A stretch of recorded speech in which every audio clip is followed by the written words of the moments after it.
আপোনালোকে জানে যে 22 এপ্ৰিলৰ দিনা জম্মু কাশ্মীৰত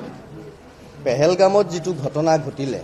ধৰ্মৰ আধাৰত ধৰ্ম সুধি সুধি যি ধৰণে হিন্দু লোকক ইছলামিক মৌলবাদী সন্ত্ৰাসবাদীয়ে হত্যা কৰিলে এই ঘটনাটোৰ পিছত আজি যেটো পৰিবেশ হৈছে আজি আমি আপোনালোকক এখিনি কথাহে ক'ব আহিছো যে বিগত 7-8 বছৰৰ পৰা আমি যিবোৰ কথা কৈ আছিলো যে এনেকুৱা ধৰণৰ নৰসংহাৰ এনেকুৱা ধৰণৰ বৰ্বৰতাৰ আৰৰ কাৰণটো কি এই কাৰণবোৰ বিচাৰিব গৈ কেৱল জম্মু কাশ্মীৰতে যে হৈছে এনেকুৱা নহয় সমগ্ৰ বিশ্বত হৈছে গোটেই ভাৰতৰ বিভিন্ন ঠাইত হৈছে আজি য'ত য'ত মুছলমানৰ জনসংখ্যা বেছি তেনেবোৰ ঠাইত এনেকুৱা ঘটনা এটা নৈত্য নিমিত্তিক ঘটনাৰ নিচিনা হৈ গৈছে ইয়াৰ কাৰণটো কি ইয়াৰ কাৰণ বিচাৰি আমি কি পালোগৈ যেতিয়া আমি তেওঁলোকৰ এইখন পঢ়িলো এইখন কি কুৰান শৰীফ এইখন বাংলাদেশৰ মাদ্ৰাসাত চলা এইখন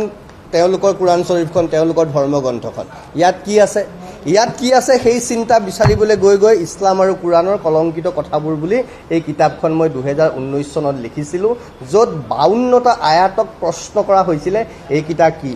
কাৰণ এই কুৰানখনত যিখন কথা মই ইছলাম আৰু কুৰানৰ কলংকিত কথাত লিখিছিলো কুৰানখনত এনেকুৱা বহু ভয়ানক কথা আছে মানুহক কেনেকৈ হত্যা কৰিব অমুছলমানক কেনেকৈ মাৰিব ইছলামেই যে একমাত্ৰ ধৰ্ম সূৰা 3 আয়াত 19ত স্পষ্টকৈ দিছে বিশ্বত একমাত্ৰ ধৰ্ম ইছলাম তাৰ বাহিৰে পৃথিৱীত কোনো ধৰ্ম নাই বাকি ধৰ্মৰ মানুহক মাৰি পেলাব লাগে কাটি পেলাব লাগে এই কথাবোৰ স্পষ্টকৈ কোৱা আছে আৰু কোৱা হৈছে সূৰা 9 আল বাকাৰা আয়াত 123ত কৈছে অবিশ্বাসী মাজত যিবিলাক তোমালোকৰ ওচৰত ৰৈছে সিহঁতৰ সৈতে যুদ্ধ কৰা আৰু নিজৰ ঠাইৰ পৰা জঞ্জালবোৰ আঁতৰাই পেলোৱা জঞ্জালবোৰ কোনবিলাক যিবিলাক অমুছলমান তেওঁবিলাক জঞ্জাল ক'ত আছে কুৰানৰ সূৰা 9 আয়াত 123 তাৰ পিছত কি বুলি কৈছে আপোনালোকৰ বুকু কপি উঠিব যে সূৰা 4 আয়াত 144 অমুছলমানৰ লগত বন্ধুত্ব কৰিব নালাগে আকৌ কি বুলি কৈছে যে ইছলামী ৰাজ কায়েম কৰাৰ কথা কৈছে সূৰা 4 আয়াত 133 কি বুলি কৈছে গতিকে দেশৰ পুৰণি গাঁথনি বদলাই দি তেওঁ নতুন ইছলামী ৰাজ কায়েম কৰিব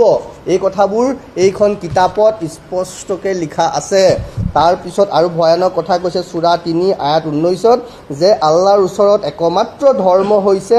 ইছলাম আৰু যিসকলক কিতাপ দিয়া হৈছিল সেইসকলৰ মতভেদ নাই সেইবোৰৰ ব্যতিৰেক যিবিলাকৰ ওচৰত জ্ঞান দিয়াৰ পিছতো জ্ঞান নাহে তাৰ মানে কৈছে যে ইছলাম যিবিলাক নহয় তেওঁবিলাক অজ্ঞানী মূৰ্খ তেওঁলোকক হত্যা কৰিব লাগে মাৰি পেলাব লাগে এনেকুৱা অজস্ৰ কথা এই কিতাপখনত আছে কিন্তু মোৰ আজি ক'বলগীয়া কথা এইটোহে যে ইমানখিনি লিখা পঢ়াৰ পিছত শেহতীয়াকৈ একাংশ মুছলমান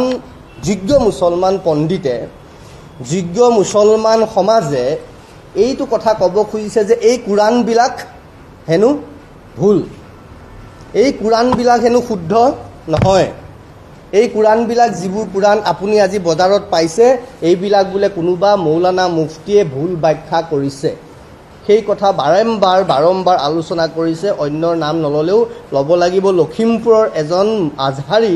আল আজহাৰ বিশ্ববিদ্যালয়ৰ পৰা পঢ়ি অহা মুস্তাফা কামাল আজহাৰীয়ে কথাবোৰ বাৰে কৈছে যে বজাৰত উপলব্ধ বা মোৰ হাতত থকা কুৰানখনো হয়তো ভুল যদি ভুল হয় কুৰানখন তেতিয়াহ'লে ভুল কুৰানখন মাদ্ৰাসাত পঢ়াই থকা কিয় হৈছে ভুল কুৰানখন পঢ়াই